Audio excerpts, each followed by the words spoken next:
There is, Yeah. he has shared that we can get started with. Okay.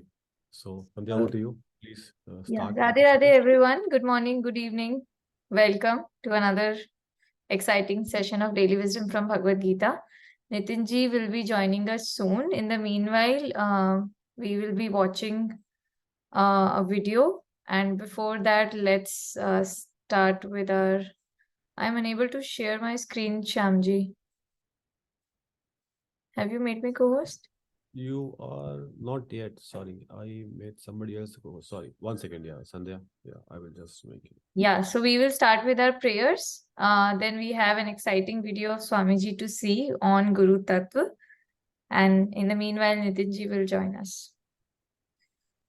So Yes, let's Sandhya. start it.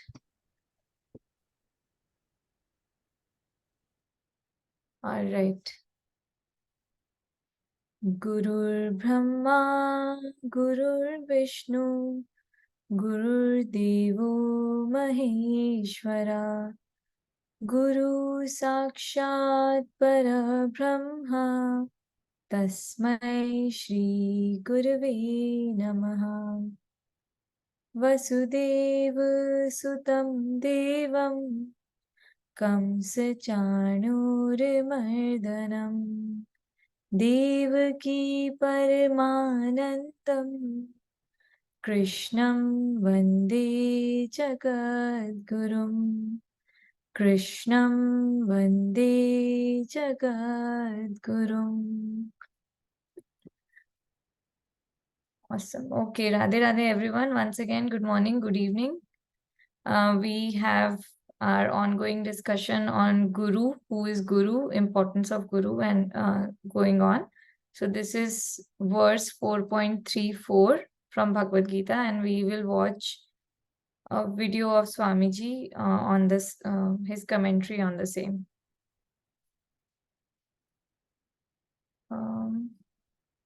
I'm just sharing my computer sound. Okay. Please confirm if you can hear the sound. Where will you get knowledge from? Yes, we can hear, Sandhya. In the world as well. If you wish to upgrade your knowledge, you approach someone with superior knowledge. In spirituality, this becomes even more necessary because the spiritual truths are not immediately perceptible. And hence, you require an experienced teacher whom you can access for that higher knowledge. And that is what Lord Krishna is saying, that Arjun, the way to divine knowledge is to find a guru. Now, this you all have heard so many times. Our scriptures, they are repeating this over and over again. In the Bhagavatam is the story of Prahlad Maharaj. When Varaha Bhagavan killed Hiranyaksha, at that time, Hiranyakashipu became extremely annoyed. Vishnu has killed my brother. I will take revenge. So he went off to practice austerities. And here his wife Kayadhu, Prahlad came to her womb. So Indra thought that a demon child is going to be born. Before Hiranyakashipu returns, and before this demon is born, may as well kill him in the womb itself. One problem less. So Indra was taking Kayadhu, and Narad met along the way. Narad said, Indra, don't make this mistake. In her womb is a Mahabhagavat, a great realized soul. So Indra handed over Kayadhu. Narad took her to the celestial ashram, and there he bestowed knowledge upon that lady. But she was not interested. When Narad would give a lecture, Kayadhu would fall asleep. And in the womb, Prahlad, he received all the knowledge. And not just Tera Tujko Arpan, he did Shravan, Manan, Nididhyasan. He made it practical.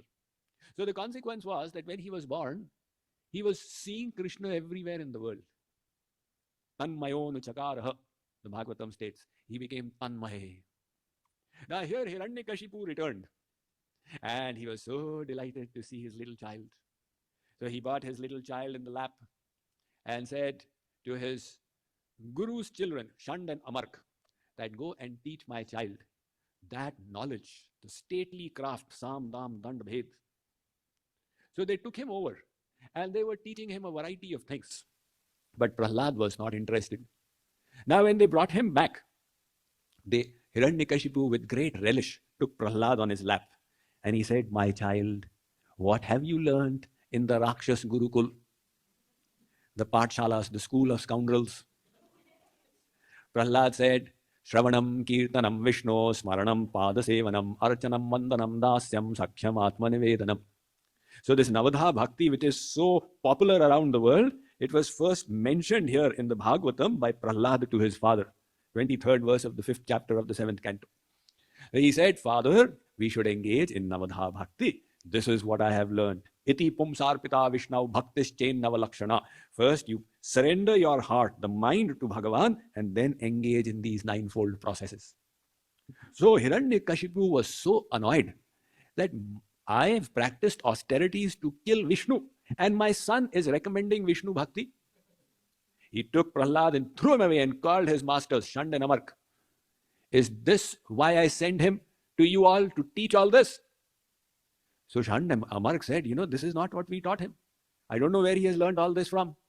At that time, Prahlad said, "Father, it's not their fault. Do you think bhakti is so cheap that it can be achieved so easily? This bhakti which I have got has not come from them. Naisham matistavadurukramanghrim sprishatyanartha pagamo yadartha mahiyasam padarajobhishekam nishkinchananam navrinitayavat." Father, this bhakti, the inclination towards bhakti, will not develop in the heart until we bathe ourselves in the dust of the lotus feet of the Guru. I have got it from my Guru Narad. So that Guru is required, which is what Lord Krishna is saying. Now, we discussed that in the world also you need a teacher. But the process of receiving knowledge from the teacher differs. It is a kind of a barter. Okay, this course, how much will it cost? And how much will this course cost? So, okay, in that case, I can afford this course. All right, professor, I've paid the fees. Give me the knowledge. It's a mechanical process of give and take of knowledge. But that does not work in the spiritual realm. Divine knowledge cannot be purchased because it doesn't have a price. It is invaluable. So divine knowledge requires faith, reverence. Hence, Lord Krishna is giving the vidhi, the process of how to approach the Guru. He says, "Tad vidhi," in order to know the truth, pranipratena, pariprashnena, sevaya. 3 points.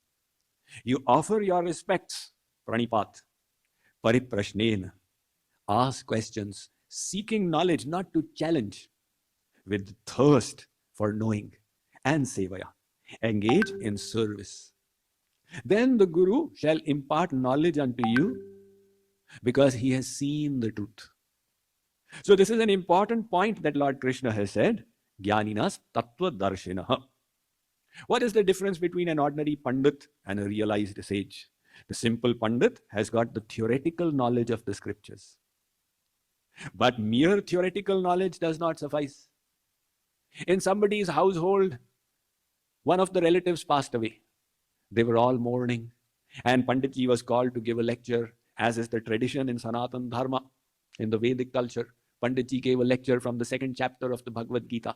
Nainam chindanti shastrani, nainam dahati pavakaha, nachainam kledayantyapo. Look, the soul does not die. It is eternal. It cannot be burnt. It cannot be cut. You should not lament for your relative. He is still alive. So all the family members said, yes, Panditji, you are very correct. We should not lament. A few weeks went by. Panditji was having a goat. The goat died. And Panditji started lamenting. Now the family members came to know. So they said, Panditji, that day you told us that on the passing away of our relative, we should not lament. And today on the passing away of your goat, you are lamenting. Panditji said, look, the relative was yours, but the goat was mine. I was attached. So this is theoretical knowledge. Theoretical knowledge, in fact, can even confuse a person. Because something is written here, something else is written there. How do you reconcile? I was once in one place and, traveling around in India, giving lectures in little places. So some devotees of a guru living nearby, they said, Swamiji, come and have darshan of our guru. He is Khade Shri Baba. Khade Shri Baba. So what is his specialty? He never sits. He remains khada. He keeps standing all the time. So I said, definitely, we must have darshan of Khade Shri Baba. So we went. Khade Shri Baba, naturally, they said for 27 years he's not sat down. So obviously, how can somebody remain standing? He had a rope tied out there and he was having his hands like this. And his legs were swollen so much. And his face was all fallen. I said to Khade Shri Baba, that why do you practice such austerities? He said, Lord Krishna has said in the Bhagavad Gita, Ya Nisha Sarva Bhutanam Tasam Jagarti Sanyami. That Lord Krishna said that what ordinary people consider as night, the realized people, the sages, they look on it as day. And that is why I don't sleep at night. I said, look, this is not the meaning of what Lord Krishna said. What Lord Krishna said is what the Ramayana has said. Moha Nisha Sab Sova Nihara. People are sleeping in the sleep of ignorance. Dekhahi sapana aneka prakara. And they are seeing a dream. I am so and so, this is my house, this is my country. Janiye tabahi jiva jaga jaga, jab sab vishaya vilasa viraga. Know that soul to be awake, who has developed detachment from the enjoyment of the senses. So that is what Lord Krishna was saying, not that you stand up all night and you say, now I'm enlightened. Well, it is one thing to have the theoretical knowledge of the scriptures and a second to realize it practically. And that realized sage, when we hear the knowledge from such a guru, it goes and hits us deep. While a theoretical pandit's knowledge does not hit deep. That is the way to find a guru. Kabir ji, he was very little schooled and he was living in Kashi, the city of scholars. So pandits of Kashi accosted him and said to Kabir ji that what is the matter? We are Shat Shastri. We know the Shat Darshan and we explain with the help of all of this. And you make a little simple couplet and explain. But our teachings don't seem to impact anybody's hearts. While what you say hits them so hard, they become detached from the world and start running to God. What is the difference? Kabir ji said, the difference is this. Tum kehte ho kagas ki lekhi. You are only saying what you have read. Main kehta hu nij aankhon ki dekhi. I am saying what I have seen, what I have realized. So that is the Tattva Darshina. The Guru is a Tattva Darshi. So try and find such a Tattva Darshi. And then do what? Then surrender the intellect there. Just like you want knowledge from an advocate, you have got no understanding of law. But in such a litigious society like America, you've got stuck because somebody has created a case. Now what to do? You go to the advocate because he's the expert in law. And you surrender the intellect. The advocate says, look, this is what you need to say. When you go into the witness box, when the jury asks this question, you will say this. When they ask this, you will keep quiet. Now you surrender your intellect to the advocate because he is the expert. And that is how you win the case. Likewise, the concept of making a guru is to surrender the intellect. Now what the guru says, we adopt that. If we don't surrender the intellect, then making a guru has no meaning. That was the mistake that Arjun made. In the beginning of the 2nd chapter, 7th verse, he tells Sri Krishna, you are my guru. Karpanya dosho pahata swabhava prichhami tvam dharma sammudha cheta yachreyasyan nishchitam bruhi tanme shishyasteham shadimam tvam prapannam. Guruji, he is telling Jagat Guru Sri Krishna, Krishnam Vande Jagat Gurum, you are my guru. He was fortunate. He was an avatar Kal. So Bhagavan was in front of him. He could make Bhagavan his guru. That was the good fortune of Arjun. Now he says, Sri Krishna, you are my guru. Tell me what I should do. Sri Krishna says, Arjun, look, if you are asking me, you need to fight. No, but Sri Krishna, if I fight, then my relatives will get killed, and then my relatives, their wives will become widows, and then their children will be unwanted progeny, and this will be sinful, and then I will go to hell. Sri Krishna says, Arjun, you know more than me. Then you become the guru, I'll become the disciple. The idea of making guru is exactly this. That Guruji, you know more than me. You tell me what to do. And now you are telling me, Arjun, what is right, what is wrong. That means you are the guru. No, that is all right, Sri Krishna, but. So he's keeping on applying the but. Lack of surrender. And at the end of the Bhagavad Gita, the but gets removed. Surrender happens. He says, Nashto moha smritir labdha. Oh, Sri Krishna, my doubts are dispelled. Karishye vachanam tava. Now I shall do as you wish me to do. So it is not possible that every instruction of the Guru will be understood by us. Because even in the world, if somebody is ahead of us, we cannot understand everything he does. Many years ago, one villager said to me in India, "Are Swamiji, Pradhan Mantri apni seat garam kar raha. He is just heating up his seat." I said, "What do you mean?" You know, what I mean is, if he wanted, he could have removed India's poverty in just a few days. I said, "Really? How would he remove India's poverty? All he needs to do is to print 1,000 rupee notes and give them to everyone. Poverty will go." So the villager is using his head, but he doesn't realize that there's an inherent economic flaw in that strategy of his. So likewise, the Guru tells us from a higher level. Ramakrishna Paramahans used to live in Dakshineshwar in the temple of Kali. And he had this group of dedicated disciples, which included Swami Vivekananda. And there was another famous Swami Brahmanand. Now, once in a while, every alternate day, he would send one of his disciples to go to Kolkata and purchase groceries and bring them. So they used to cross the river on the boat, the Ganga. And once, Brahmanand, he was returning from the market. In the boat, he was sitting. And a few other people were also there, the local inhabitants of Kolkata, and one of them started criticizing, "Oh, this is the disciple of that mad priest," referring to Ramakrishna Paramahans. "That person has got no brains and he's spoiling the youth as well." Brahmanand listened quietly. Later on, when he came back to Ramakrishna Paramahans, he related what had happened. And Gurudev also used to ask from educative purposes. So when Brahmanand said, they said this, Ramakrishna Paramahans said, "What did you say?" I said, "I kept quiet." "You kept quiet? They insulted your Guru and you didn't say anything. What a kind of a yellow stomach you have." So the other disciples, they got fired up. Now a few days went by. It was Swami Vivekananda's turn. He went to the market. He was coming back. Again, there were some nasty people in the boat. They started criticizing him. They said, "Here's another of those idle people. They've got nothing better to do, and that is why they engage in devotion." Swami Vivekananda, he got up. He took his shoe in his hand and he said, "I'll smash your head and throw you into the water if ever you criticize my Guru again." Now he went. Ramakrishna Paramahans asked for the report. He related and he said what he told them. Ramakrishna Paramahans said, so much of anger. Could you not just tolerate and listen to what he was saying? Swami Vivekananda said, "You are reversing what you said 2 days ago to Brahmanand." Ramakrishna Paramahans said, "He has got less spirit. I needed to charge him up. And you are too full of spirit. I need to pull you down a little bit." So the Guru's instructions, only he knows. Kripaluji Maharaj used to say that the Guru is speaking to someone. He is bestowing grace upon somebody else, showering affection on somebody else, giving knowledge to a fourth person. If you look at the externals of the Guru's behavior, you'll become totally confused. So that is why the need to surrender the intellect. And then the miracle happens. Yasya deve para bhaktir yatha deve tatha gurau tasyaite kathita hyartha prakashyante mahatmanah. The Shvetashvar Upanishad states, to that fortunate soul who has got implicit faith in God and the realized Guru, the import of the Vedas gets revealed from within by the Guru's grace. All right. So now that we have learned about that surrender of the intellect is essential, there is one more video on how to identify a Guru. So we'll watch that and hopefully Nitinji will be able to join us by then.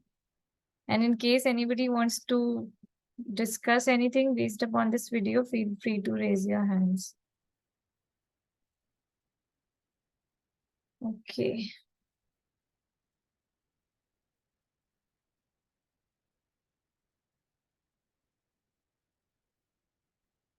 Right.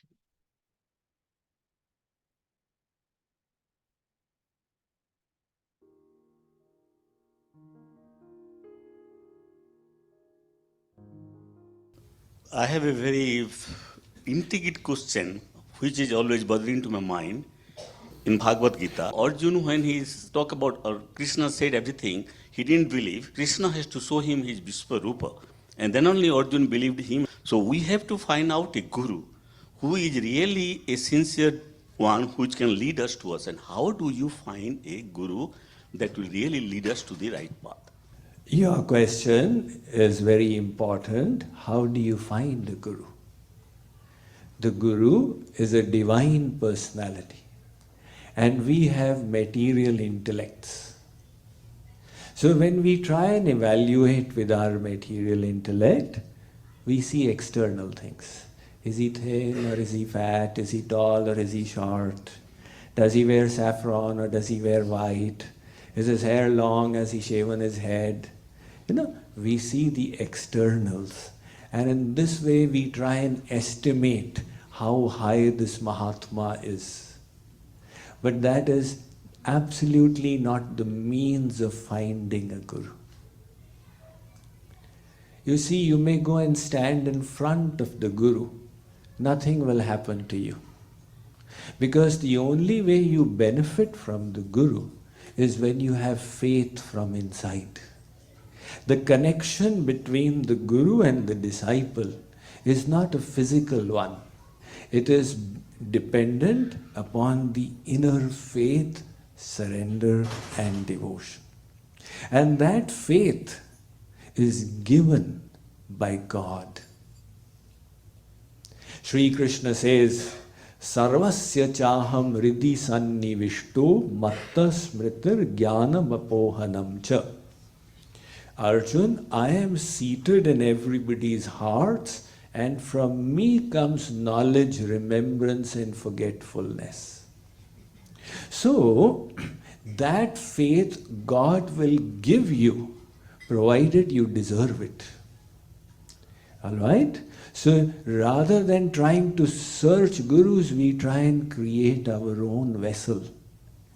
If you have a sincere thirst for God, and if God sees in you that humbleness, that this person has the humbleness to surrender to my representative, God will lead you to the Guru, and he will create in you that deep faith which will help you take the process one step further. Practical bhakti. And if your own desire is contaminated, oh, I want this, I want that. I don't want nishkam, selfless bhakti. I want some mystic abilities. Then God will lead us elsewhere. And we will develop the faith there as well. And after 10 years, we find we are cheated, we will blame the Guru. But really, the cheating propensity was inside us. If it had not been there, there is no way God would have created faith in a wrong place. So in yourself, you develop the sincere thirst for God and selfless devotion. Selfless devotion means not that I want to enjoy the bhakti. I want to serve. I want to give. And when God sees that the vessel is ready, as the saying goes, when the student is ready, the teacher automatically arrives. You will find that by the grace of God, you will find the Guru. Okay? All right. So I hope it has become relatively more clear to us how will we find a Guru. And if anybody would want to describe their experience of finding their Guru. Okay, Jyoti. Yes, Jyoti. Radhe Radhe. Please go ahead. Radhe Radhe Sandhya, Radhe Radhe everyone. So, in the second video, when Swamiji has started talking about how because we are in material world and that's how we start understanding and deciding on Guru, I would like to share my experience. The main reason sharing this experience is, to some extent, initially it was a little bit of not in a right direction, but I would like to admit it in front of everyone, because that's how I think I can purify my heart and my feelings. So initially, when I met Swamiji for the first time, it was at Radha Krishna temple, and I saw on that day, I saw everyone was showering flowers on him. On that day, I couldn't understand that why it is happening. I do definitely understood that he's very a good person, but that's all I could understand. But over the time, in last 1 year, now the feeling is completely different. I feel like my life, it's not reached to the goal, but yeah, to some extent, my life purpose is solved, and I know what to do and where to go and what to do. and many thanks to Swamiji. I do remember for the first time when I met Swamiji, you and I was there, and Swamiji put his hand on our head. At that time, I didn't understand the meaning, but now I do, and I feel blessed. Thanks to Lord Krishna and Swamiji and Maharaj. That's all I have to say. Wonderful, Jyoti. Awesome. Yes. When the disciple is ready, master appears. And I think that's what happened with you too, just like many of us. Awesome. So Himani also wants to share her experience. Radhe Radhe Himani, please go ahead. Radhe Radhe Sandhya and everyone. So in my case, I used to have a lot of negative sentiments towards all the karma kand. Like my family, very religious, but they used to compel me all the pujas, and they used to be like, why don't you show interest in all these pujas and everything, and dressing up when we are doing pujas. And I used to see there was a lot of fear-based devotion to God. Like they used to say, oh, God will not feel good when you're not doing all these karma kand. And I always had this doubt, if God is not human, it doesn't make sense that God will not feel good. So I always had they had a very flawed thinking process, and I never liked that. Although I was very inclined towards spiritual path, I always wanted to go to satsang, but somehow I didn't like all these rituals and that forced aspect. And especially when I started watching My Daily Sadhana, and I think that really transformed my perspective, because Swamiji, from the very basic, he has described that all these karma kand without devotion to God means nothing. It's a jokery. And I was like, okay, I completely relate that. What I had thought always, I wasn't wrong. And I think the way Swamiji explained things in My Daily Sadhana, it really resonated with me. And that's how I felt I found a true Guru. Yeah, awesome. Thank you for reminding us about My Daily Sadhana. And this is, I think, a right opportunity to introduce it to everybody. There is this program called My Daily Sadhana. You can just visit the website, mydailysadhana.org. Rahulji, if you can share the link on the chat, that would be great. And that's something that has helped me too a lot. Like every day, you can do one session of My Daily Sadhana. It consists of a lecture by Swamiji, question answers on that lecture, and a meditation, ekant meditation that you can do, guided by Swamiji, as well as there are bhajans. So it's like a complete package of 1 hour that you can do on a daily basis, and you will start seeing improvement and your evolution right from day one, I would say. So definitely check that out. Yeah, if I may add a little bit, I think My Daily Sadhana really transformed me. I used to, I attended a lot of Swamiji retreats and listened to a lot of lectures, and they have a lot of value. But My Daily Sadhana is such a systematic introduction to spirituality. It just blew away my mind. And I think that helped me a lot progress a lot faster because of the contents of the course that Swamiji designed. That word is very key, systematic. I agree. Like it starts from who am I, and systematically keep on introducing you to various concepts of spirituality and brings in clarity in your mind. Wonderful. Thank you so much, Imani. Yeah.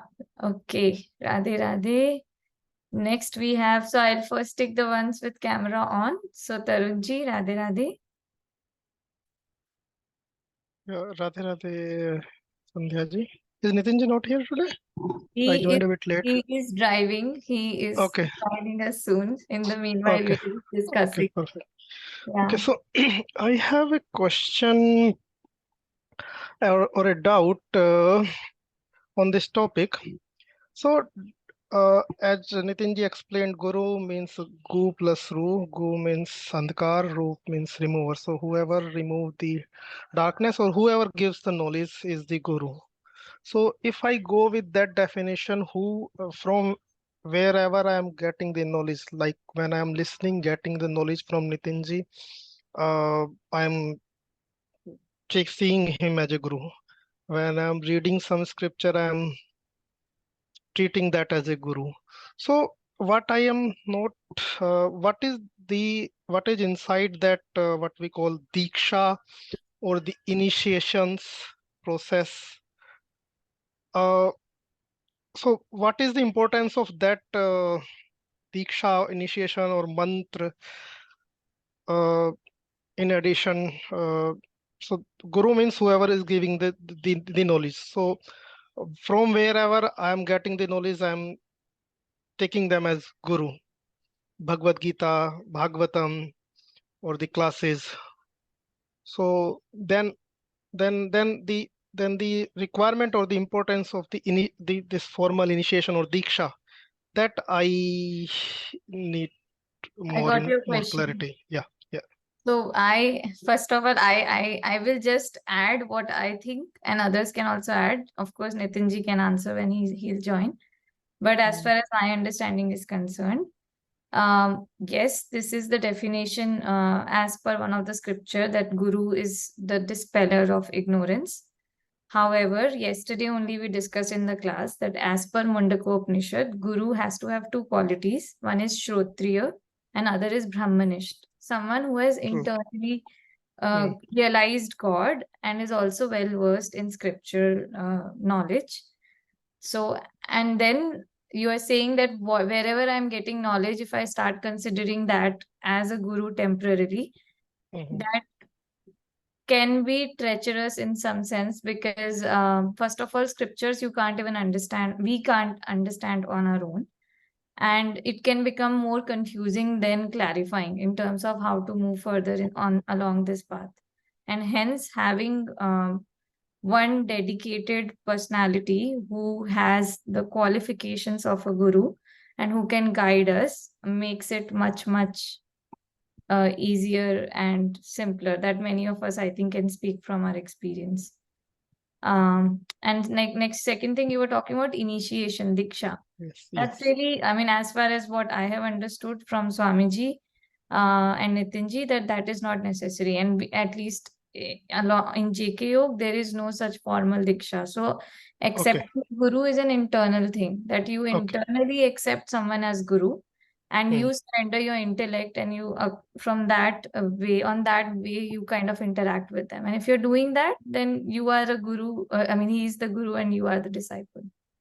Yeah. And rest, I'm sure Nitinji, whenever he'll join, he will add. And Rahulji, I think, wants to add. Radhe Radhe, Rahulji. Radhe Radhe. So there is a chapter in Swamiji's latest book on that. So I wanted to read a few lines from that. So it says, real Diksha is not merely the giving of a mantra in the ear of the disciple. Actual Diksha means giving divine power to the disciple. And it should result in liberation from Maya and the attainment of divine knowledge, love and bliss. So such Diksha is given by the Guru only when the disciple has fully cleansed his or her mind by doing sadhan bhakti. So that is the main crux, important point there. It doesn't matter. That mantra Fukna is not really anything impactful. That's what we have heard again and again. Awesome. Thank you. Yeah. Just one more thing. Probably I feel I might be a kind of criteria for me. I am thinking with whom I can have personal connect. I can means it's I can ask anything, and it's like personal connect is there. That when that is there, if that is the possibility to have a personal connect with Guru, with whom we can get that kind of relationship, we can ask anything and Guru will guide us personally. Probably that is most important to be to have in a Guru. Probably. Yeah. I mean, I think that's definitely a good thing to have, if there is a possibility of having that direct interaction and at a comfortable level that you can inquire, but with reverence and acceptance, then definitely that really helps, right? But I would say the primary criteria are those two, Shrotriya and Brahmanist. Brahmanist. Okay. Yeah. Thank you very much, Sandhya. Yeah, no problem. Radhe Radhe. Rahulji. Radhe Radhe. Just wanted to add on that personal connecting. So we have a platform. Okay, Rahulji, we can't hear you, but I think you're talking about SMX, right? Yeah, so we all are very, I mean, with respect to Swamiji, we are very lucky that we have the Swami Mukundanand exclusive platform on which every 2 weeks, every 15 days, he comes online and he interacts one-to-one with everybody and answers their questions. So yeah, that's right. Rahulji, that's what you wanted to say? Awesome. Kumarji has raised hand. Radhe Radhe Kumarji. Jai Shri Ram, everyone. Jai Shri I knew you had to unmute me at some point of time, right? I was going to. You tried your best, but I just want to welcome our new teacher, Sandhya ji. No, I'm not. I am nothing. You are. If you sit there, you are a new teacher. Okay. No, I am just showing the videos of Swamiji because Nitinji is not. He's you joining. still answer questions also. So I have to say that you are the new teacher. Oh, no, nothing like that. Okay, promotion. you can just say your point, Kumarji. Okay. So, Guru, right? Of course, one is SMEX. That's a beautiful session, folks. Join if you want to ask questions directly to Swamiji. I know there are some people who come and ask Nitinji questions, and then he has to ask, but he has limited time as well, right? So, if anyone can ask questions to Swamiji, right? For me, of course, it's very difficult, right? We go through different paths, and we have different ways to do things. Of course, I have felt that bhakti is an integral part. Without that, I'm not able to advance further in spirituality. For me, Ram ka naam, right? That is magic for me. And for people who have bhakti, how can they not do that is my question, right? Hanuman's bhakti for Ram, and similarly, we should have our bhakti for Ram. Once we have that, our mind gets purified automatically. So this is my experience. Of course, I'm just talking out of my experience, right? Again, everyone has the Rishta Dev and all that stuff. But first things first, we have to understand we are souls. The super soul is God, right? That we have to do. Of course, they are our first gurus, right? They are our guru. If your conscience is basically God. So that's first thing. Now, of course, sometimes we have questions, right? We need some person who is a human being to check with. And who else but our own Swamiji, who is accessible to all of us. So please do use that. That's my 2 cents. Thank you. Jai Shri Ram. Thank you, Kumarji. I just want to add one point here that, like, this is my understanding that we are material, God is divine. Guru is the one who can actually bridge that connection between the two entities which are otherwise disconnected, based upon, like, since the starting, we are vimukh to God. And that's why Guru is really, really a must for us to even start understanding and appreciating who God is. That's it. And thank you. And Shweta ji wants to say something. Okay, Radhe Radhe Shweta ji. Okay. Radhe Radhe. Yes. Radhe Radhe. Everybody. Sandhya Radhe Radhe. I have had Guru since I was 15 years old. Then slowly I was introduced. My Guru took Samadhi. And then I was introduced to Krupalaji Maharaj. I followed him for a long time. Then I was introduced to Swamiji through my oldest sister. One thing I always felt, and I learned that through discussion with other devotees on this platform, that you must have a living Guru. So every now and then he can guide you. And Guru is extension of God. According to Krupalaji Maharaj, he said the only 2 things that Guru doesn't do in his words, he says, do gande kaam Guru nahi karta, which is one is, creating this universe, and again, dissolution and all that. And then, tumhare gande kaam note nahi karta. What you do. So those 2 things he doesn't do, but he does rest of it. And Guru is like a God. Krupalaji Maharaj gave one example. When bacha ganda hota hai, he wants to go out with his papa. Then his papa says, Jao, go get cleaned up, go to your mom. And once the mom gets him ready and cleaned up, then he is ready to go out with his dad. So Guru is such an important entity, spiritual entity or divine entity, that ultimately he takes us to Guru, although God is the one, like Swamiji mentioned in his video, that you have to have that yearning. So it's a cycle.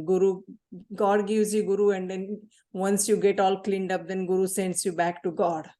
So I think both are very, very pivotal entities in our life to get on the spiritual path and reach the ultimate goal. But Guru is somebody is like your mother. So beautifully said, Shwetaji. Thank you so much. Thank In you. It's fact, just there I've learned from all of you. That Nothing. is, nothing yeah. from- No, but you described it very beautifully. And in fact, there are these beautiful lines written by Maharaj Ji. Guru Patitan So Kar Pyar, Hari Nirmal Jan Toya, right? So, And actually, I'm sorry to interrupt you, but I don't want to forget. There are so many nice videos if people understand Hindi. There are nice videos about God and Guru. One of them, Krupalaji Maharaj says, Guru is as important as God. And in another video says, he says in Hindi that in some scriptures, वो गुरु को God से भी अच्छा ऊंचा बताते हैं. And he has explained it, like each video is like 60 minutes. And it is so mesmerizing. You just start the video and you don't know when it's over. There are 3-4 videos like that on Guru Tattva, importance of Guru and all that. If somebody understands Hindi, just Google one video and then the rest follows. yeah, in fact, from our perspective as a disciple, Guru actually does take a higher pedestal than God, because Guru only accepts it, us, even when we. गुरु को तो हम देखते हैं ना, God को तो देखा नहीं, जब जाएंगे तब भी देखेंगे. Guru is the one who is in front of us, right? Right, So, right. But that's what I have understood. I mean, all of you know actually better than that. You have been associated and doing so much seva. But this is what I learned from Swamiji and Krupalaji Maharaj. Yeah, we are all good. Thank you so Radhe, much. Yeah. Okay, I think Nitin ji is back. Nitin ji, I don't see you, but I saw you entering. Okay, here you are. Awesome. Thank you. Thank you. Radhe Radhe everyone. We had a meeting. I could not skip today. It was an important one. So thank you, Sandhya, for running the show in between. So what are we talking about? We're talking about the topic of Guru, right? Yes.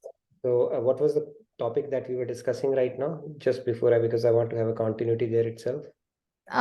So right now with Shweta ji, we were having this discussion that Guru takes a higher pedestal from a disciple's perspective, because Guru accepts someone who's even impure and purifies the soul and then hand over to God. That's right. So let me share my screen. I feel handicapped, okay, when I don't have my slides. So let me talk about it. The concept of Guru that I was talking about. We can continue our discussion regardless. So I think what we were talking about is, one is that disciple. We see one of the topics that I will continue building on is, it is said that when the disciple is ready, the master appears. The master will appear. He has to appear. He has no choice. Because this game, this matrix that God has created, not created, but we are part of because of our choice. If it was without any masters who would tell you what the game is or how the game needs to be played and how to get out of it, it would have been a very unfair game. So he has strategically placed enough masters based on what you are ready for. And when the disciple is ready, the master has to appear. This is how the process goes. The key thing here to understand here is that, let's understand this, right? When you approach a master, you approach a master, what will happen? The siddhi of the master is like approaching a fireball. They are the fireball of God consciousness because they're God realized. Yesterday we spoke about Mundaka Upanishad giving the criteria for who is a true guru, one who is practically realized as well as scripturally well versed. And when someone becomes God realized, somebody has seen the truth, they are in God consciousness, then one of the natural consequences of getting associated with them is that you start experiencing detachment from mundane consciousness and attachment to the divine. And this is the transformational power that you would experience something. It is so evident. It is as evident as approaching a fire. If somebody approaches a fire, they feel the warmth. So automatically that detachment from mundane and attachment for the divine is a natural consequence of it, coming in contact or proximity of somebody who has that consciousness. That is a sure short symptom that happens. Now let's understand this through an example too. Do you think this is our first life where we are experiencing a guru, or we are talking about this topic where we might have come across a spiritual master? Probably not. The probability is very low. We have come across spiritual masters in the past as well. Now, our attraction towards spiritual masters is like you see a magnet here, and then you see a nail here. Now, somebody might get, how does that attraction unfold? Let's understand that. So, if you look at the first nail, immediate. Did you see the speed? Okay, if you did not see the speed, I'll show you the speed again, okay? Look at the speed. Now the second one, speed, look at the speed. You see the speed? The third one, speed. Believe it or not, it is moving, okay? It will reach there finally. So what is going on here? The speed is actually determined by the element, ferrous element, because when you look at the magnet, the attraction that an iron object would experience would really depend upon whether it's an alloy or a pure ferrous element or it's a wood. And if it's a wood, it's not having, this fourth one will not budge at all. Right? It will not budge at all because there's no ferrous in it at all. So really depending upon our consciousness, the past sanskars, how much work we have done, how much spiritually elevated we have become, we will feel that pull or the force towards a godly personality or a saintly personality. If you don't feel attraction towards it at all, we could be in the fourth category. There is a good possibility there. Okay, you may not even have that. Now, what has stopped us? If you understand this concept a little more deeply, what has led to us not completing our journey? Let's say once we have met a guru or a saintly personality, then the job should be done, right? And when I said that relationship goes across multiple lifetimes, what is it that prevents us from doing that? It is the Buddhi Devi, something that we are so proud of. This Buddhi Devi leads to our downfall, our intellect. Our intellect, we put a but for everything, okay? However, lekin, kintu in Hindi. We agree, but somewhere your intellect stops, and that's where that prevents us from becoming Sharanagat.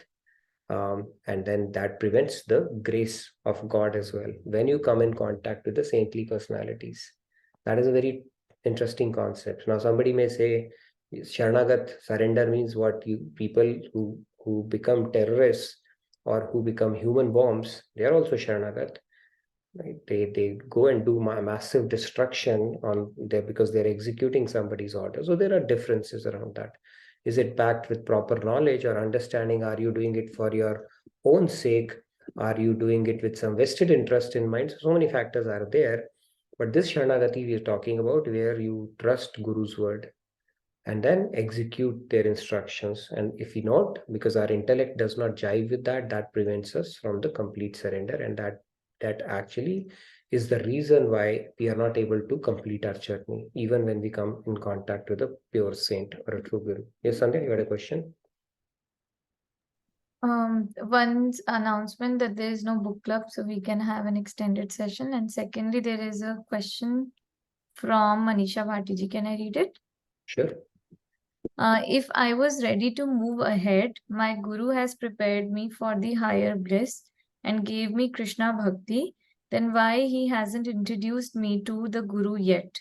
That Rasik saint, what Nitinji has explained yesterday, that once you are ready for higher and deeper spiritual bliss, that guru arrives. So should take it like I was prepared for Krishna Bhakti, but not for the guru who will help me reach my ultimate abode.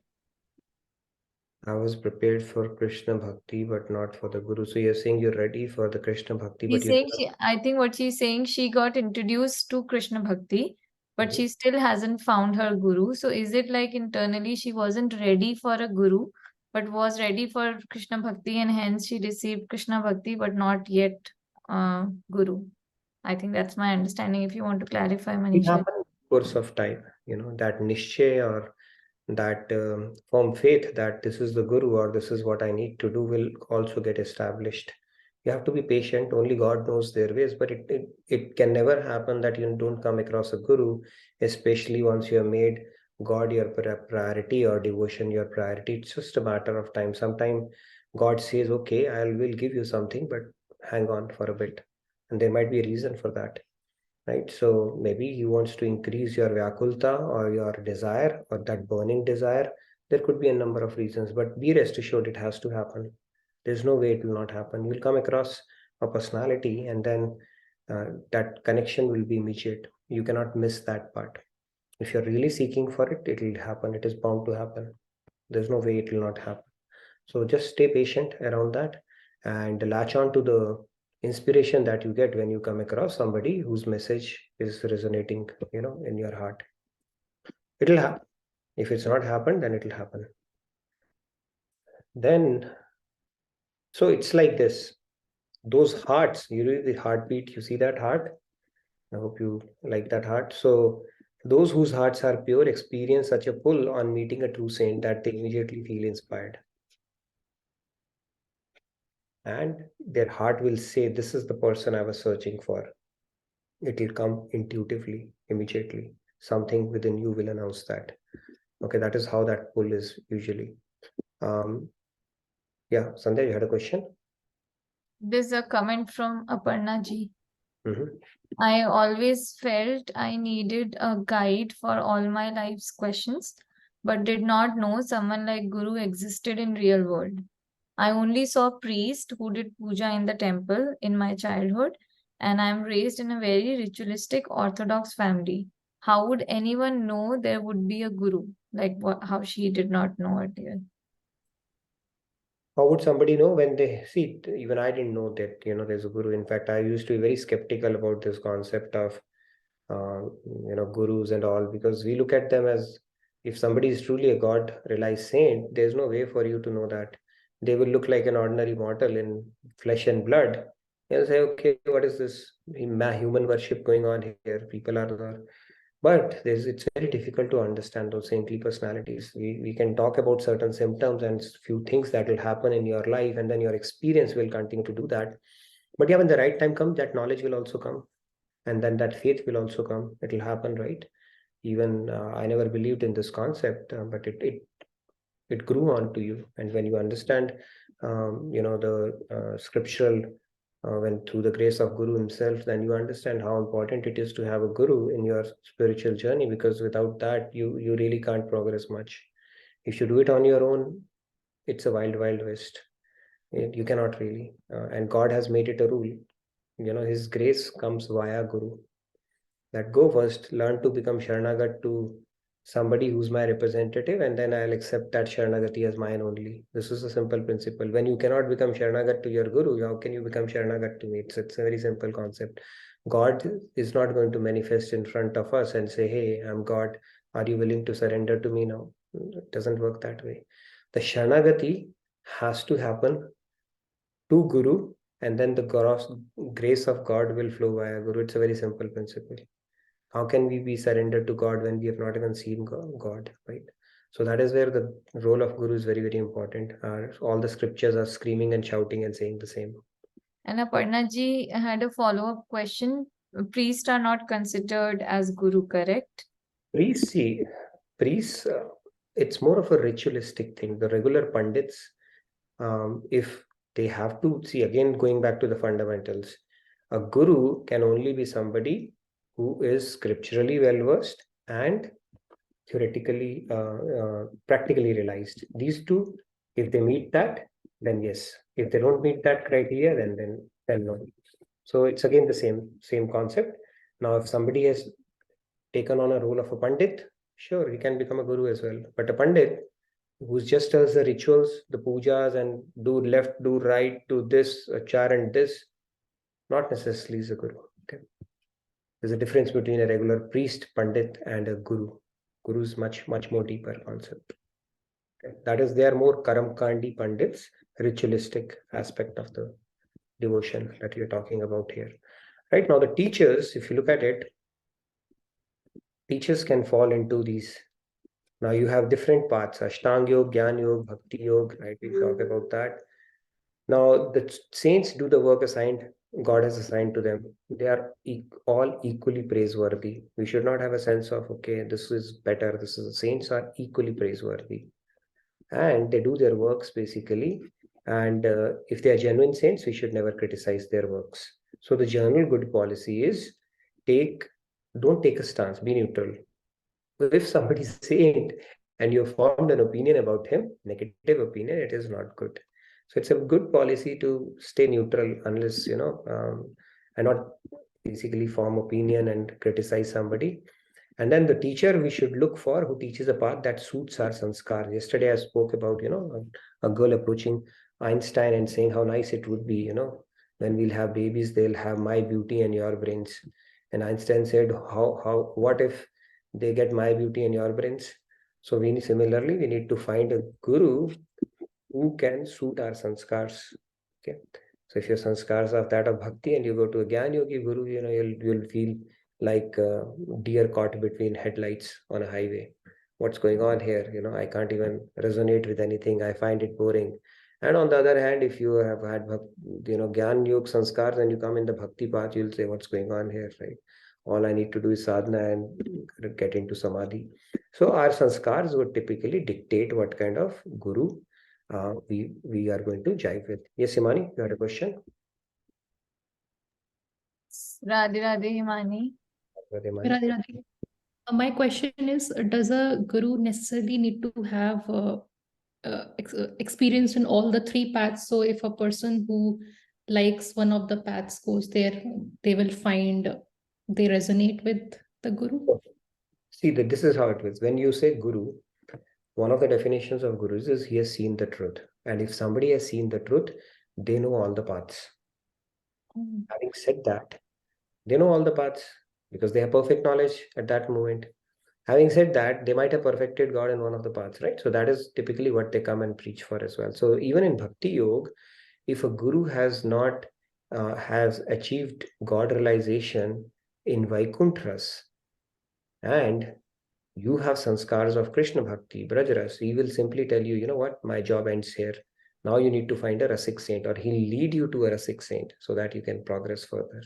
So Guru, the Kaksha or the class of the Guru in which he has done the realization, God realization, he can take you only till that class.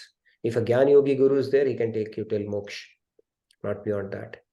So you have to find a Guru which jives with your sanskar, right? And then knowing Brajaras, there is nothing more than Brajaras, right? And within Brajaras also, the topmost Kaksha where a soul can reach is Kunjaras. And for that, you need to love God selflessly. At least that is the kind of a guru we have gotten care on that. Is But it go ahead. Is it possible to find out which path guru took to reach God realization? Like, is it possible to find out their path? Teachings, you can get an idea by the teaching. Okay. Now, go and read, Bhagavad Gita. Not Bhagavad Gita, I should say. From the teachings, you can get an idea. Yeah, I'm just curious about like Swamiji's, like what path did he choose? I'm not sure. If you think about Swamiji's journey, he started off, he was dabbling with meditation, Gyan Marg, Hatha Yoga, Ashtanga Yoga, all that in his early life. Until he came to the Bhakti Marg, because he might have had those sanskars. And within Bhakti Marg also, he started off doing Vaidhi Bhakti when he became the president of ISKCON. So he was doing that, beads and for a long period of time until he got introduced to Maharajji, and then he came into Raganuga Bhakti. So that itself can tell, what might have been his past sanskars, because that pull or that association was immediate, and it just happened automatically. So even if you look at his trajectory, he has gone through all these. I think he has done Hatha Yoga and all those kind of meditative practices. That's how he started with, when as a student, he used to meditate and all that stuff. And then his journey started doing, the Vaidhi Bhakti, and he did it for a while, but still his quest did not end until he came to Maharajji. So if you look at it from a class standpoint, of course, he's preaching Brajaras now. And if you go scripturally, Chaitanya Charitamrita and Bhagavatam, there is nothing more than Brajaras a devotee can aspire for. Within Brajaras also the topmost, that is the Samartharati, which is selfless love, which is the highest level of what you call surrender a soul can do and gain eligibility for the topmost ras a Jivatma can get, which is called the Kunjaras. We have spoken about it. So from their teachings, you can get an idea, what they're preaching. Thank you. Yes, Sandhya? Just wanted to add this, Swami, I find it very inspiring. Swamiji was 28 years old and Maharajji was 66 years old when they met each other. And since then, there was no turning back in Swamiji's life, and he found the highest philosophy that is possible in spirituality. That is what we are getting through him and through you. So we are like super blessed to actually be getting this. Yeah. Oh, and you found Swamiji around that age as well, right? So that's quite a coincidence. A lot of people did. Now, the other thing to understand here is that a teacher may be a PhD or a post-PhD, but when assigned to a primary class, may teach 2 + 2 = 4. So like yesterday I said, a guru answers the person, not the question. So the same question, he may give different answers to different people because he's answering that person. And that is why a lot of saints that come, even though they have the perfect knowledge, the deep knowledge, but when they are teaching the students, it is based on the audience time, what is appropriate for that time, the era that they are in, and a lot of other things. That is why Buddhism, the way it was preached, the message was limited to a certain extent. And Shankaracharya came, he brought in another layer, Madhvacharya, Nimbarkacharya, and they kept on building that layers from different angles until Kripalaji Maharaj, he reconciled it for everyone. So just because a teacher is teaching 2 + 2 = 4 does not mean his knowledge is limited at that level. Okay. If you look at Kabir Das ji and all, a very simple language. He used to give profound secrets or profound, nuggets from the scriptures. Same thing, Guru Nanak Dev ji, in very simple, saral or simplified language for ordinary people, he gave the entire essence of scriptures.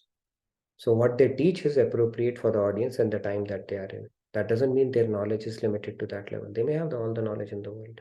Yes, Sandhya, any other question? Manisha ji has asked a question. Where can I know about Swamiji's spiritual journey? After knowing bit, I am curious now, like I want to know it in detail. I have put basically, I'm sure a lot of people other would have told him that as well, for him to write his autobiography. He said right now it's not the time, so maybe he will one of these days, but I would recommend go and meet him when you get a chance and ask him questions. You'll get to know more about him, and you can always engage with him informally, and he's more than welcome. Welcomes everybody to ask questions to him. He's very approachable in that sense. So build a rapport, start asking him questions, and he's not like somebody that you can only see from far, or you cannot, you need some VIP passes to meet him. He is one of those people, I mean, devotees would know that no matter how busy he is, there has never been an email that has not been responded to, and there's never a text he doesn't respond to. Okay, so out of all the busy schedule that he has, so that much time he finds for each person. So build a connect, I would say, build a rapport, meet him if you can. And then one thing will lead to another, and maybe that's your calling. Check it out. And just to add, yes, an autobiography is definitely long awaited, but Swamiji has actually given tidbits of his journey in his latest book also, The Questions You Always Wanted to Ask. The last segment in that book is about Swamiji, so please check that out.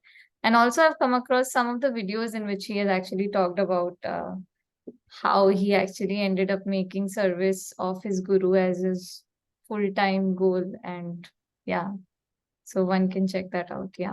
His mission statement is 3 words: Okay, once he told me that Maharaji, his guru, had told him, "Aur prachar karo, do more dissemination of knowledge." That's it. That is his mission statement. And to enable that, he has opened up so many platforms. He keeps on writing books. He's written a commentary. He's created CDs. He gives lectures. He's created so many video series, and he's traveling throughout the year. So those 3 words as his mission statement, nothing more than that. But that can result into so many other things, right? The very reason we are sitting here today and going through this beautiful song of God, Bhagavad Gita, is because he's created this platform for us. So we are fortunate in that sense. And last but not the least, I think Hari Kripa Guru Mile, Govind Radhe Charada Govind Preet, and then Guru Kripa Hari Mile Sabko Bata De. So this is the punchline. So what it means in English is, with the grace of God, we find a Guru. And with the grace of Guru, we find God. This is how it puts. It's mutually enforcing. Okay. Sorry, I hijacked your session today, guys. So let me know. Any questions now on what we have spoken about? And I got late today. I was itching to get back to the session. Tomorrow we'll continue. But any questions?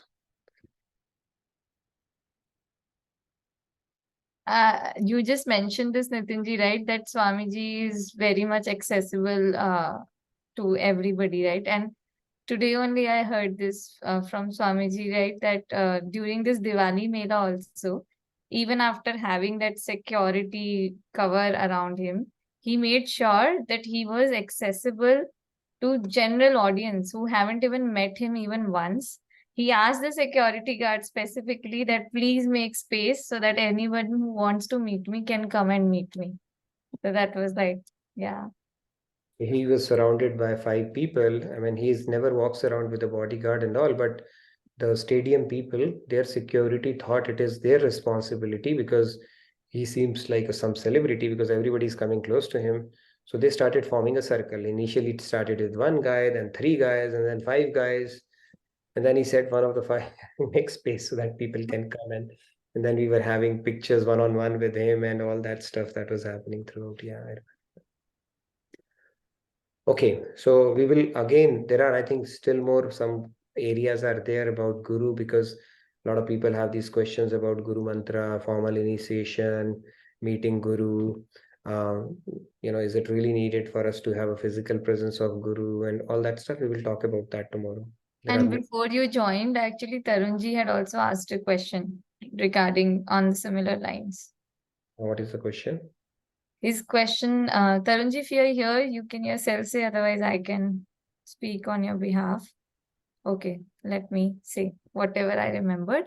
So his question was like, when a guru is the one who's dispeller of ignorance and provider of knowledge. So wherever I get knowledge from, can I consider that as my guru for on the temporary basis? For example, getting knowledge in the class or getting knowledge from the scriptures and so on and so forth. So that was his first part. And second part was, is it necessary to go through a process of initiation and diksha to get a guru?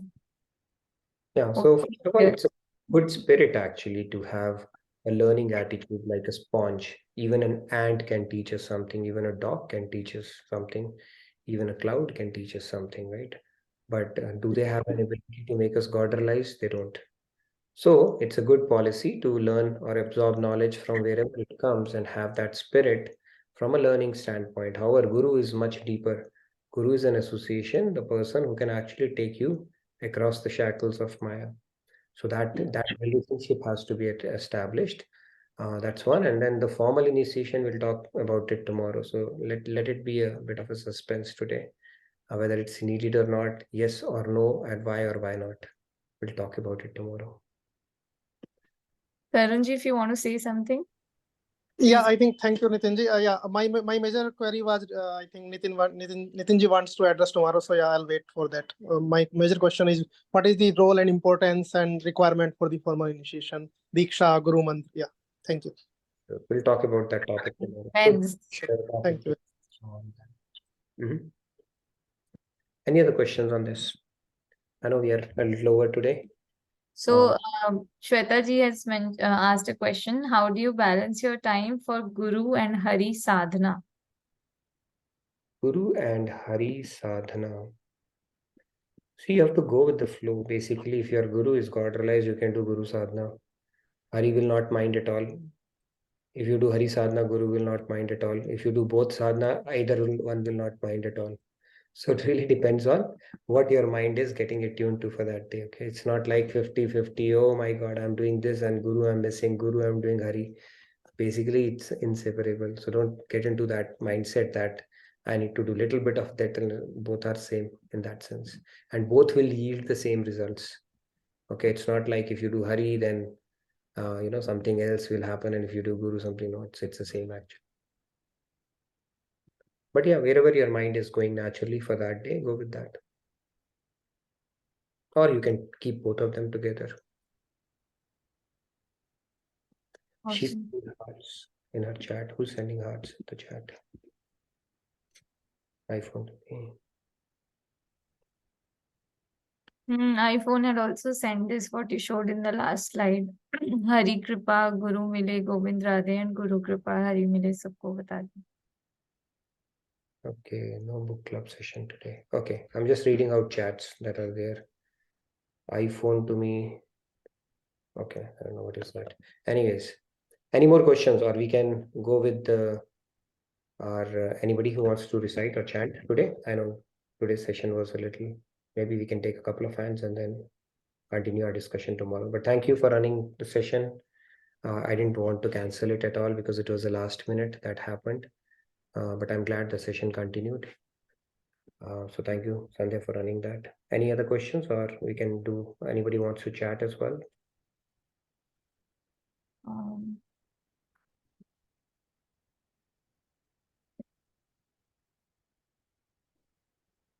Swati ji wants to, I think, continue. She has been singing one word, one paragraph every day, right? Go ahead. Guru Bhajan. Radhe Radhe, Swati ji. Yeah, Radhe Radhe.